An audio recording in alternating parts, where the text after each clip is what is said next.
سبحان الله العظيم. قالوا ان جمعوا 12 عالم من شتى التخصصات من 4 سنوات في جنيف في سويسرا، وقعدوا يحكوا علميا ازاي يعالجوا اثر الموجات الكهرومغناطيسية اللي تطلع من الهواتف المحمولة ومن التلفزيونات ومن الاقمار الصناعية ومن التفجيرات التي تصيب الانسان وتصيب اغلب البشرية. قالوا ايه العلاج؟ بعد ما اجتمعوا وقرروا علميا ومفهمش ولا عالم مسلم، اقروا للتخلص من هذه الموجات التي تدخل في الجسم ان انسان العصر يعمل حركة رياضية عدة مرات في اليوم تشبه حركة السجود عند المسلمين، ولكن بشروط 3: ان تكون هذه الحركة على الارض، ما ينفع على وسادة ولا مرتبة ولا شيء لين ولا لا، على الايه؟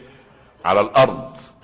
وان تكون على اعظم 7، الوجه واليدين والركبتين والقدمين.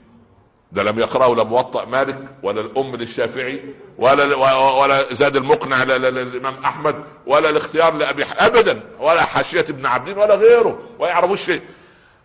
اسمع العجب الثالث: ويشترط على صانع هذه الحركة ان تكون رأسه تجاه كعبة المسلمين، لانها مركز مغناطيس الكرة الارضية، فاذا انصرفت رأسه بعيدا عن اتجاه الكعبة لن تنصرف منه هذه الموجات الضارة. تفرح بالاسلام ولا لا تفرح؟ تطمئن الى موعود الله ولا لا تطمئن؟